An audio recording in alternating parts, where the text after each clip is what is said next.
ہمارے ساتھ موجود ہیں صاحبزادہ کاشف محمود واصف جو کہ اسلامی اسکالر ہیں۔ السلام علیکم سر۔ جی وعلیکم السلام جی، الحمدللہ بالکل ٹھیک۔ ان کے ساتھ موجود ہیں خالد ارشاد احمد صوفی صاحب جو کہ ڈائریکٹر کاروان علم فاؤنڈیشن ہیں۔ ڈاکٹر آپ بہت شکریہ سر، ہمیں وقت دینے کے لیے بہت اچھا لگا، آپ دونوں مہمان ہمارے پروگرام میں وقت نکالا۔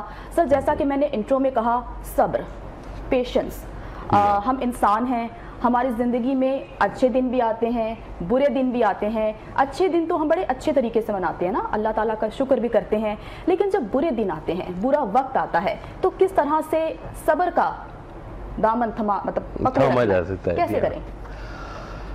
انسان کی جہاں سے بے بسی کی حد شروع ہوتی ہے، بے بسی کی، وہاں سے صبر کی وادی شروع ہو جاتی ہے۔ صبر کی وادی شروع ہوتی ہے، یعنی کہ انسان جب بے بسی کا جب اس کو اندازہ ہوتا ہے کہ یہ وہ جگہ ہے جہاں پر میں بے بس ہوں، میں بے بس ہوں۔ جیسے آپ اپنا ایک پاؤں تو ٹانگ اٹھا سکتے ہیں لیکن دونوں زمین سے کیسے اٹھا سکتے ہیں آپ؟ تو آپ گر جائیں گے، مولا علی کا فرمان ہے۔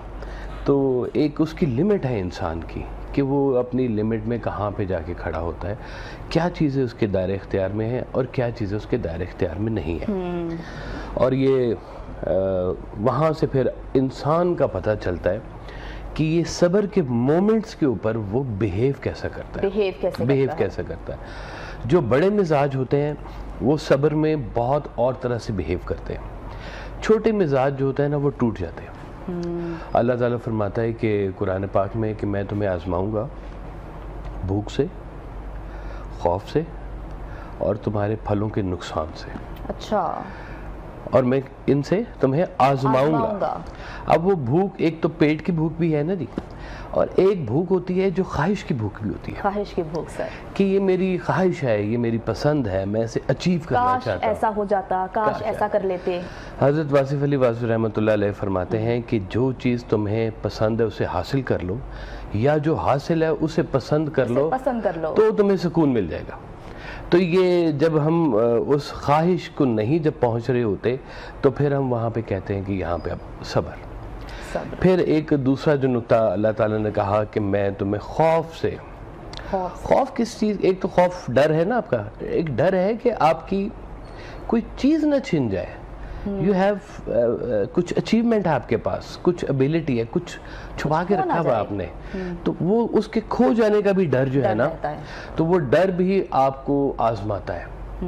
اور ایک پھر تیسرا جو کہا کہ آپ کے جو پھل ہے، وہ باغ کا پھل جو ہے نا وہ خراب ہو جائے۔ یہ جو باغ کا کام کرتے ہیں نا کسان لوگ، تو ان سے کبھی پوچھیں کہ جب پھل لگا ہو تو انہیں کتنی دعائیں کرنی پڑتی ہے کہ یا اللہ اندھیری نہ آ جائے، اندھیری آگے پکا ہوا پھل سارا زمین پہ گر جائے گا، خراب ہو جائے گا۔ وہ جیسے میاں محمد بخش صاحب کہتے ہیں کہ مالی دا کم پانی دینا تے پر پر مشکاں پاوے، تے مالک دا کم پھل پھل لانا، لاوے یا نہ لاوے، لاوے یا نہ لاوے۔ تو وہ جب پھل نہیں لگ رہا ہوتا تو بھی کسان کی آزمائش ہوتی ہے، اور جب پھل لگ جاتا ہے، پکا ہوا ہوتا ہے، تو وہ بھی ایک آزمائش ہوتی ہے۔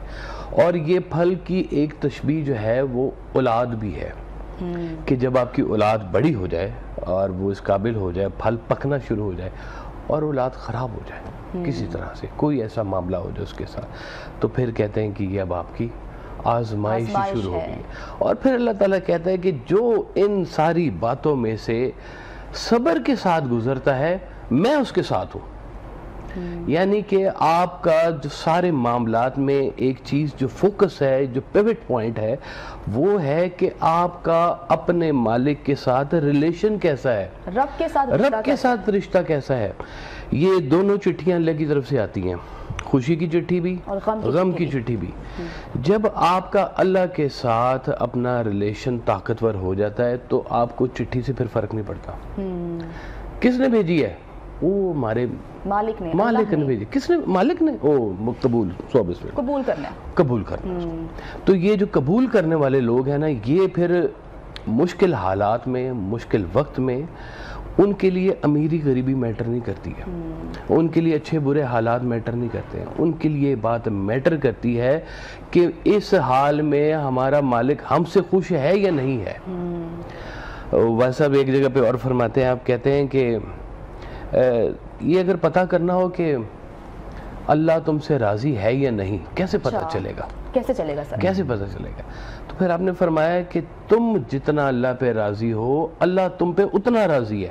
چیک کر لو اپنے آپ کو تم اللہ سے کتنے راضی ہو.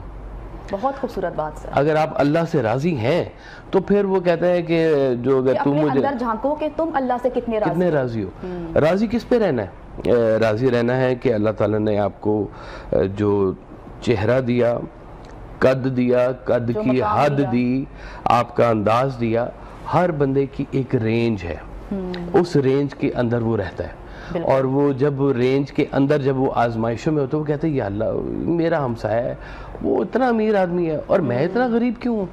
یہ جب وہ نصیب کے تقابلی جائزے میں جب وہ گھستا ہے تو پھر اس کو تکلیف ہوتی ہے. ایک وہ کسان سے کسی نے پوچھا کہ بارش کا کیا فائدہ ہے؟ اس نے کہا بارش کا یہ فائدہ ہے کہ میرا کھیت جو ہے وہ ہریالی ہو جاتی ہے, اس میں پانی ملتا ہے کھیت کو. اس نے کہا اس کا نقصان کیا ہے بارش کا؟ اس نے کہا میرے بھائی کا کھیت بھی سراب ہوتا ہے. اچھا, تو یہ بھی اس کا ایک نقصان ہے. تو وہ جب کہیں آپ تقابلی جائزے میں پھنستے ہیں نصیب کے, ایک دوسرے کو کمپیئر کرتے ہیں, اپنے سے کسی اور کو کمپیئر کرتے ہیں کہ وہ ہم سے بہتر کیوں ہے, اور وہ یہ اب نصیب کی بانٹ ہے. اب جو نصیب کی بانٹ کے اوپر جو راضی رہتا ہے وہ مشکل حالات میں سے شکر کرتا ہوا گزرتا ہے. ویسے ہم نے ایک جگہ اور فرمایا کہ جس مقام پر دنیا دار بیزار ہوتا ہے مومن وہاں پہ صبر کرتا ہے. اور جہاں پہ مومن صبر کرتا ہے مقرب وہاں پہ شکر ادا کرتا ہے. شیخ سعدی علیہ رحمہ ایک جگہ پہ جا رہے تھے تو ان کے پاؤں میں جوتا نہیں تھا, تو پاؤں میں کچھ پتھر چبھا تو انہوں نے دعا کی اللہ تعالیٰ جوتا نہیں ہے پاؤں میں میرے. تو تھوڑی دیر بعد آگے گئے تو انہیں ایک شخص نظر آیا کہ جس کے پاؤں ہی نہیں تھے. تو ساتھ ہی سجدے میں چلے گئے, یا اللہ تیرا شکر ہے پاؤں تو ہیں. وہی لمحہ جو گلے کا لمحہ ہے اصل میں وہی لمحہ شکر کا لمحہ ہے. بالکل سر, وہ کہتے ہیں نا دنیا میں کتنا غم ہے میرا غم کتنا کم ہے. تو یہ بات بالکل ٹھیک ہے. انشاءاللہ اس کے اوپر جو ہے نا یہ دنیا والوں کی اور کیمسٹری ہے, اللہ والوں کی اور صبر ہونا چاہیے. وہ خوش قسمت انسان وہی ہے جو اپنی تقدیر سے خوش ہے. جی ہاں سر, میں آپ کی طرف آؤں گی. سر, صبر کرنے میں اور برداشت کرنے میں ڈیفرنس کیا ہے, کیا فرق ہے دونوں لفظوں میں؟ جی ان دونوں میں ایک طرح سے فرق ہے اور ایک طرح سے فرق نہیں ہے. اچھا. صبر کے اندر آپ کچھ ایسے معاملات بھی ہیں جن کا تعلق اللہ کے ساتھ ہے, اور برداشت کرنے میں تعلق انسان کے ساتھ بھی ہے. اچھا. جیسے آپ کی کوئی ازدواجی زندگی ہے, میریٹل لائف ہے, میریٹل لائف کے اندر میاں بیوی ہیں, ان کے آپس میں اختلاف ہوتے ہیں. تو ریشنل پیپل جو ہوتے ہیں وہ ایک دوسرے کو برداشت کرتے ہیں اس لیے کہ ان کا ایک کامن کاز ہوتا ہے کہ یہ ہماری اولاد ہے, ہم اس کے لیے آپس کے اصولی جو اختلافات ہیں ہمارے کہ مجھے سبز پسند ہے تو اس کو لال پسند ہے, تو یہ بحث چھوڑ کے ہم مین مدعے کے اوپر رہیں. اس طرح سے کوئی آرگنائزیشن ہوتی ہے, آرگنائزیشن کے اندر ڈیفرنٹ مزاج کام کر رہے ہوتے ہیں. آپ ڈیفرنٹ مزاجوں کے ساتھ کام کرتے ہیں تو تھوڑی سی ان کو گنجائش دیتے ہیں, آپ ان کے مزاج کو برداشت کرتے ہیں. اب ایسا فرماتے تھے کہ جیسے دوست ہے, آپ کہتے تھے کہ دوست بنانے سے پہلے سوچو اچھی طریقے سے سوچ لو, لیکن جب اس کو دوست کہہ دیا ہے تو پھر اب اس کا گلہ نہیں کرنا تم نے. اب گلہ اس لیے نہیں کرتے کہ آپ کے اس کو ناپسند کرنے کے لیے 100 باتیں ہو سکتی ہیں, پسند کرنے کے لیے ایک ہی بہت ہے. بہت خوبصورت بات کہ ایک بات ہے جو مجھے اس میں پسند ہے اور اسی وجہ سے ہی میرا دوست ہے. تو یہ ازدواجی زندگی میں دیکھیں پسند کو حاصل کرنا اور پسند ناپسند کے ساتھ رہنا, پسند کو اگر آپ حاصل نہیں کر سک رہے ہیں تو یہاں پہ کوئی چیز کی اچیومنٹ کے درمیان میں آپ کی ایبیلٹیز, آپ کے سورسز, آپ کے حالات یہ کہیں نہ کہیں مشکلات پیدا کرتے ہیں, تو وہاں پہ آپ آ کے رک جاتے ہیں. لیکن برداشت ایسی جگہ ہے کہ جہاں پہ آپ کے پاس تھی ایبیلٹی, آپ اس کو 2 تھپڑ مار سکتے تھے اور آپ نے برداشت کیا. اس لیے برداشت کیا کہ وہی میں نے آپ کو کہا جیسے بڑی دیگ ہوتی ہے نا, تو بڑی دیگ دیر سے گرم ہوتی ہے اور دیر تک گرم رہتی ہے. وہ چھوٹے پانڈے ہوتے ہیں نا جلدی گرم ہو جاتے ہیں, جلدی ٹھنڈے بھی ہو جاتے ہیں, نکاح پانڈا جس کو کہتے ہیں. تو یہ وہ لوگ جو ہوتے ہیں نا چھوٹے مزاج والے, وہ بات بات پہ غصہ کرتے ہیں. بڑے لوگ کسی بڑی بات کو لے کے غصہ کریں گے, ادروائز نہیں کرتے, چھوٹی باتوں پہ نہیں کرتے. ہاں, مجھے یاد ہے ایک دفعہ میں کسی سامنے والے گھر میں کہیں شادی تھی, تو مجھے سرکار والد صاحب نے کہا کہ تم نے 10 بجے تک آ جانا ہے. اچھا. اب بالکل سامنے گھر تھا, میں 11 بجے آ گیا, اور میں نے یہ پلی لی کہ سامنے تو گھر ہے, بلا لیں گے مجھے. تو 11 بجے جب میں آیا نا تو ڈانٹ پڑ گئی مجھے کہ تمہیں میں نے کہا تھا کہ 10 بجے آنا ہے, تم 11 بجے کیوں آئے ہو, تم نے مجھے کیوں نہیں بتایا کہ تم 1 گھنٹہ اور لیٹ ہوگے. تو میں نے سوچا کہ بھئی آپ بلا لیتے مجھے, میں 1 گھنٹہ اگر لیٹ تھا. تو میں نے وہ پلی لے لی, تو مجھے جھاڑ پڑی. تو مجھے جب جھاڑ پڑی نا تو میں اندر جا رہا تھا, تو پیچھے صاحب ایک بیٹھے ہوئے تھے آپ کے پاس. تو آپ نے کہا کہ دیکھا اس کا کیسا نشہ اتارا ہے شادی کا, میں نے اس کے سر کے اوپر سوار ہوئی تھی شادی. تو میں نے دیکھا کہ سرکار والد صاحب نے مجھ سے غصہ نہیں کیا. اچھا. یہ غصہ جو ہے نا جی, یہ انسان کو بہا کے لے جاتا ہے. تربیت کرنا ایک اور چیز ہوتی ہے, تربیت کا غصہ ایک اور چیز ہوتی ہے. اسٹوڈنٹس کی غلطیاں ہوتی ہیں تو آپ ان پہ غصہ کرتے ہیں, تو مقصد تربیت ہوتا ہے. بعض اوقات غصہ آپ کو ایسی جگہ پہ لے کے چلا جاتا ہے کہ جہاں پہ آپ کے پاس واپسی کی گنجائش کوئی نہیں رہ جاتی, گنجائش نہیں ہوتی. انسان کے اندر اللہ تعالیٰ نے کہا کہ میں اس کے اوپر اتنا بوجھ ڈالتا ہوں جتنا وہ برداشت کر سکتا ہے, اس سے زیادہ نہیں. اللہ نے کہا کہ میں اس سے زیادہ بوجھ نہیں ڈالتا. اب فقراء کے اور طرح سی کہانیاں ہوتی ہیں. انہوں نے کہا کہ اب ایک ایسا غم آ گیا اس کے اوپر کہ اس نے کہا کہ یا اللہ یہ میری استطاعت سے نہ بڑھ گیا ہے, یہ میری برداشت سے اوپر ہو گئی ہے بات. اب تو نے تو کہا تھا کہ میں برداشت سے زیادہ نہیں دیتا, کسی کو تکلیف غم نہیں دیتا, تو یہ مجھے لگ رہا ہے زیادہ ہو گئی ہے. تو کہتے ہیں کہ پھر نا باقی فقراء حضرات آ کے اس کو مبارکباد دیتے ہیں کہ مبارک ہو, اللہ نے تمہاری استطاعت بڑھانے کا فیصلہ کر لیا ہے. یہ بھی درویشی کے مقامات ہوتے ہیں کہ جب آپ اپنے ساتھ ہونے والی زیادتیوں کو اس لیے بھی برداشت کرتے ہیں کہ یا اللہ تیری مخلوق ہے, تو نے تنگ کیا ہے, اس نے اگر مجھے تنگ کیا ہے تو پیچھے امر تیرا ہی ہوگا. کہتے ہیں کہ ایک شخص نے دوسرے کو پتھر مارا, تو وہ سوچ میں پڑ گیا کہ اب میں پتھر سے لڑائی کروں, اس ہاتھ سے لڑائی کروں, یا اس کے پیچھے جو امر چل رہا تھا اس سے لڑائی کروں. تو انہوں نے کہا پتھر سے لڑائی کرنا تو بیوقوفی ہے, اور یہ جو جس نے مجھے پتھر مارا ہے یہ بغیر امر کے مار نہیں سکتا. جیسے سرکار دو عالم صلی اللہ علیہ وسلم تشریف لے کے گئے نا جی وادی طائف میں, تو وہاں پہ بہت بچوں نے آپ کے اوپر پتھر پھینکے. تو حضرت جبرائیل علیہ السلام نے کہا کہ حضور آپ ارشاد فرمائیں تو میں اس بستی کو دونوں پہاڑوں کے بیچ میں رکھ کے پیس دوں. تو سرکار دو عالم صلی اللہ علیہ وسلم نے فرمایا کہ میں رحمت کے لیے آیا ہوں. آپ نے برداشت کیا, آپ نے صبر کیا وہاں پہ. آپ نے کہا یہ نہیں تو ان کی اولادیں ہوں گی جو مسلمان پیدا ہوں گی. اور وہ دیکھا ہم نے. دعا جو ہے نا جی یہ فریاد ہے, فریاد ہے, ندا ہے, گڑ گڑا کر اپنے مالک کے حضور پیش ہونے کا نام ہے. دعا اپنے مالک کے ساتھ ایک کنیکٹیویٹی کا نام ہے کہ آپ یہاں سے آنسوؤں کی شکل میں دعا بھیجتے ہیں اوپر, یا اللہ یہ تیرے بندے کے ساتھ یہ ہو رہا ہے, تو مہربانی فرماؤ. اب یہ بھی آپ اسی سے کر سکتے ہیں نا جس کے ساتھ آپ کا تعلق بنا ہوا ہو. تو اللہ تعالیٰ دعا کی استطاعت یا دعا کی جو طاقت ہے یا دعا کے ساتھ جو کنیکٹیویٹی ہے, یہ اللہ تعالیٰ اس کو دیتا ہے جو اس کے زیادہ قریب ہوتا ہے. یعنی کہ دعا مانگنا بھی ایک عبادت ہے, اپنے مالک کے ساتھ ایک تعلق جوڑنے کی بات ہے. دیکھیں انسان کے ساتھ غلطی کرتا ہے, ہمارا جیسے معاشرہ ہے کہ کوئی غلطی کرے چلان کاٹ دو, پرچہ کاٹ دو, کچھ کر دو, ہے جی یہ غلطی کی ہے اس نے, یہ ہمارا لا تھا. اب دوسری طرف جو ہے اس کے ساتھ ہی پیرلل ایک چیز چل رہی ہے شریعت, جس کے اندر گناہ ہے اور جس کے اندر نیکی ہے. ٹھیک, اب شکر ہے اس کا سارے کا سارا اللہ تعالیٰ کے ساتھ ہی نظام جڑا ہوا ہے, ورنہ تو انسان کو کبھی نہ چھوڑے. جب انسان گناہ کرتا ہے تو اس گناہ کی بھی ایک نتیجہ ہے کہ یہ کرو گے تو یہ گناہ کا نتیجہ یہ ملے گا. لیکن درمیان میں ایک چیز جو آ کے کھڑی ہو جاتی ہے نا وہ ہے دعا. بالکل.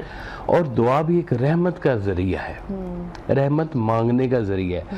اگر انسان کے اعمال کی حتمی سزا ہی ممکن تھی تو پھر دعا کیوں ہے, پھر رحمت کیا ہے؟ یعنی کہ آپ کو آپ کے اعمال کی جو سزا ملنی تھی اس سے بچانے کے لیے جو ہے وہ چیز رحمت ہے. اور رحمت کا جو حصول ہے وہ دعا کے ساتھ ہے کہ آپ اپنے مالک کے ساتھ دعا کرتے ہیں. یہ بڑے بڑے لوگوں نے دعا کا سلسلہ جاری رکھا, مشکل وقت بھی رہا اور ساتھ میں دعا کا بھی سلسلہ جاری رہا. جو اس کائنات میں صبر شکر دعا کا جو سب سے بڑا جو ایک واقعہ گزرا ہے, جو رہتی دنیا تک رہنا ہے, وہ ہے امام عالی مقام حضرت امام حسین علیہ السلام کا واقعہ, کہ جو صبر و شکر کی ایسی مثال ہے دنیا کے اندر کہ جو اس کے بعد کبھی کوئی نہ آئے گی, نہ کبھی آئی ہے اس سے پہلے.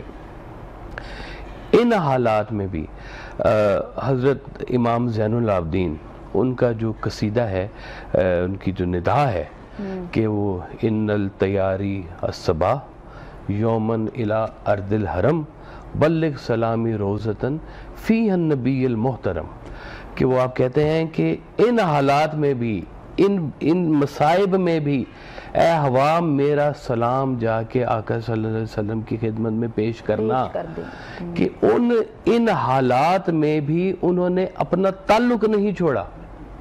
مصائب آئیں, مشکلیں آئیں, پریشانیاں آئیں, غم آئیں, آپ کی زندگی کے اندر کوئی امتحان آ جائے, راہ چننی مشکل ہو جائے, وہاں پر آپ اپنا سے تعلق نہ دیکھیں. یہ ایک پکی بات ہے, مومن کا یا مسلمان کی سب سے بڑی جو طاقت ہے نا جی, وہ اس کا اپنے اللہ کے اوپر ایمان ہے. سر آپ نے بھی سنا ہوگا کافی لوگ یہ شکایت کرتے ہیں کہ ہو سکتا ہے کہ میری دعا اللہ تعالیٰ تک نہیں جاتی, مجھے ایسا محسوس ہوتا ہے, ایسا فیل ہوتا ہے. وہ کیا صورتحال ہے, کیا سچویشن ہے انسان کے جذبات کی؟ جی یہ بھی ایک بے یقینی کی بات ہے, بے یقینی کی بات ہے. اگر اللہ نے کہا ہے کہ میں تمہاری شاہ رگ سے زیادہ قریب ہوں, اس بات کو ماننے میں کیا پرابلم ہے؟ وہ کیا اس کو کوئی لینگویج کا محتاج ہے؟ کیا وہ بہت زیادہ دور کہیں بیٹھا ہوا ہے؟ وہ ایک دفعہ ذکر کر رہے تھے نا, اب دو طرح کے ذکر کرتے ہیں, خفی ذکر ہوتا ہے, جلی ذکر ہوتا ہے. جلی ذکر اللہ اونچی اونچی آواز میں کرتے ہیں, اور جو خفی والے لوگ ہیں نا وہ آہستہ آہستہ اندر ہی اندر اللہ کا ذکر کرتے ہیں. تو وہ ایک دفعہ خفی والا جلی والوں کے پاس چلا گیا جہاں پہ اونچا اونچا اللہ کا ذکر کر رہے تھے. ان کے اتنا اونچا ذکر کر رہے ہو, اللہ گواچ گیا جی, کتنے گیا ایڈا اونچا اونچا کر رہے ہو, اللہ تو تھوڑے اندر ہے گئے. اب یہ انداز ہے ہر بندے کا کہ دعا, اصل میں ہم یہ کہتے ہیں کہ دعا پہنچ جائے تو وہ مان لینی چاہیے اللہ کو فوری طور پہ. ہم انسٹرکٹ کر رہے ہوتے ہیں. آپ کو میں بتاؤں جنت کے ہم لوگ اپنی زندگی میں بہت ساری مشکلات اپنی دعاؤں سے لے کے آتے ہیں. اچھا, ہمیں معلوم ہی نہیں ہے کہ ہم مانگ کیا رہے ہیں. اچھا, ایک شخص آگے سرکار وائس صاحب کے پاس, اس نے کہا کہ جی وائس صاحب دعا کریں, میں گھر بیچنا چاہتا ہوں, اچھی قیمت پہ گھر بک جائے میرا. تو آپ نے کہا گدھے کو دعا ہے یہ تم جب مجھ سے منگوا رہے ہو؟ وہ گھر بیچنا دعا ہوتا ہے, یہ گھر خریدنا دعا ہوتا ہے. تم تو گھر بیچ رہے ہو, اور دعا کروانی ہے تو یہ کراؤ کہ اللہ تمہارا گھر بھی نہ بکے, تمہیں ایک اور گھر مل جائے, ایک اور گھر دے دے. ہاں, آپ نے اللہ کو نا اپنے جیسا انسان سمجھنا شروع کر دیتے ہیں آپ, اور ہم اس کو سجیسٹ کرنا شروع کرتے ہیں کہ اللہ تعالیٰ تو جب میں نے 70 روپے دیں گا تو میں 10 دے دوں گا تیری راج, یا اللہ تو میرے ساتھ یہ کرے گا تو میں یہ کر دوں گا. ہم اللہ کو اپنے جیسا ایک انسان بنا کے ہم اسے کمیونیکیٹ کر رہے ہوتے ہیں, جبکہ وہ تو بے مثل و بے مثال ہے, جس کی کوئی بات ہی نہیں ہے, جس کی کوئی شکل ہی نہیں ہے, جس کا کوئی رنگ ہی نہیں ہے. اس کو ہم چیزوں میں قید کرنے کی اپنی عقل کی. وہ ایک ویسا سب کا شعر مجھے پنجابی کا یاد آ گیا جی, بڑا خوبصورت, آپ کی ایک سی حرفی ہے کہ الف اللہ دی رمز انوکھی عقلاں نال نہ ملدا, عقلاں والا مرد وچارا نہ محرم منزل دا, اللہ نیڑے ہوندا ہے جد سجدہ ہوئے دل دا, سجدہ ہوئے دل دا, واصف یار اللہ نو لبنا کم نہیں عاقل دا. عقل سے اللہ کے ساتھ تسلیم نہیں ہو سکتا، یہ دل کی بات ہوتی ہے، دل کی بات ہے۔ آپ جو دل سے دعا کرتے ہیں وہ کہتے ہیں کہ یا اللہ تو جو چاہے کر۔ وہ غالب، جو میرے حق میں بہتر ہو وہ کر۔ غالب نے ایک جگہ پہ کہا کہ غالب نہ کر حضور میں تو بار بار عرض، ظاہر ہے تیرا حال سب ان پر کہے بغیر۔ وہ کہتے ہیں کہ یا اللہ تو جانتے ہی ہے ہمارے حالات کو، میں کیا کہوں تجھے، میں کیا دعا مانگوں، میں جو بھی مانگوں گا کوئی الٹی چیزیں مانگ لوں گا اپنے لیے، میں مانگ لوں گا یا اللہ تعالیٰ مجھے منسٹر بنا دے، مجھے کوئی پیسے دے دے، مجھے کوئی فلاں کر دے۔ اب میرے لیے وہ عافیت اس میں نہیں ہے، ہماری عافیت نہیں ہے اس چیز کے، ہم سمجھتے نہیں کہ کیا کام ہمارے لیے بہتر ہے، کیا کام بہتر نہیں ہے۔ تو یہ دعا کو بھی اللہ کے حوالے چھوڑنا چاہیے کہ یا اللہ تو جو بہتر کر۔ یہ اس کو راضی بر رضا جس کو کہتے ہیں نا، کہ وہ کہتے ہیں کہ مالک جو تو ہمارے ساتھ کر رہا ہے اس پہ الحمدللہ، اور جو میں اپنے ساتھ کر رہا ہوں اس پہ استغفر اللہ۔ کہ ہم جو کر رہے ہیں اپنے ساتھ اور جو دعاؤں سے ہم لوگ مانگ رہے ہیں وہ ہم پتہ نہیں کیا مانگ رہے ہیں، ہمیں پتہ نہیں۔ بہت پیاری بات آپ نے کی۔